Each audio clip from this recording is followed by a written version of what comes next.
এবার নতুন সরকার গঠন করতে যাচ্ছে কারা? বিএনপি না জামায়াতে ইসলামের নেতৃত্বাধীন জোট? কতটা সাড়া ফেলতে পেরেছে নতুন দল এনসিপি? প্রথমবারের মতো সংসদ নির্বাচনের দিনেই গণভোট। এ বিষয়ে আরো বিস্তারিত জানাচ্ছেন মনিরুল ইসলাম মিন্টু। বাংলাদেশের জনগণের অধিকার কেড়ে নিয়েছিল, তাদের এক সহযোগী আছে, তারা কিন্তু ভিতরে ভিতরে ষড়যন্ত্র করছে।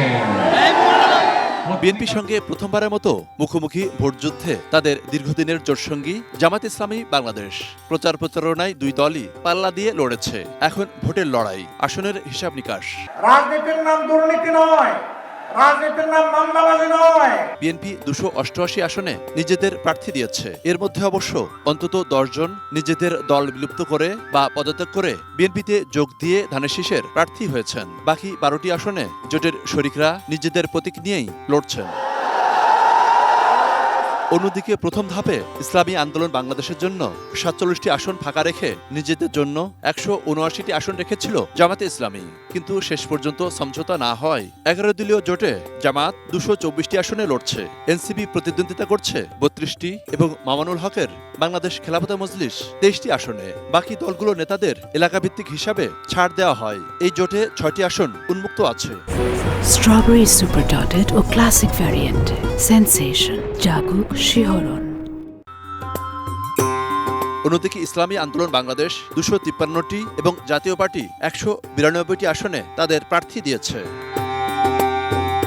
বিএনপির যেমন অন্তত 50টি আসনে বিদ্রোহী প্রার্থী আছে, আবার নতুন বিএনপিতে যুক্ত প্রার্থী এবং জোটসঙ্গীদের জিতিয়ে আনাও চ্যালেঞ্জ হবে।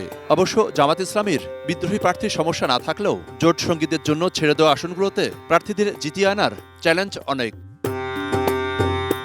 নানা জরিপে বলা হচ্ছে, এলাকাভিত্তিক হিসেবে উত্তরাঞ্চলে জামাত ইসলামীর প্রার্থীদের অবস্থান সবচেয়ে ভালো। অন্যদিকে বরিশাল, খুলনা ও চট্টগ্রাম বিভাগকে বিএনপির ঘাঁটি বলা হলেও এবার অনেক আসনেই ধানের শীষের সঙ্গে দাঁড়িপাল্লার হাড্ডাহাড্ডি লড়াইয়ের আভাস পাওয়া যাচ্ছে। সবার দাবি ফরিদপুর বিভাগ করতে হবে।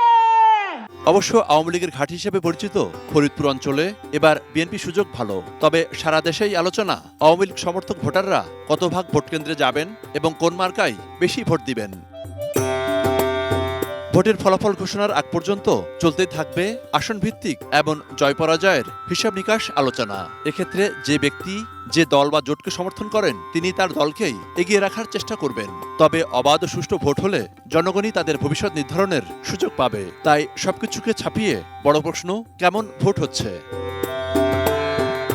মনিরুল ইসলাম মিন্টু, এটি নিউজ, ঢাকা।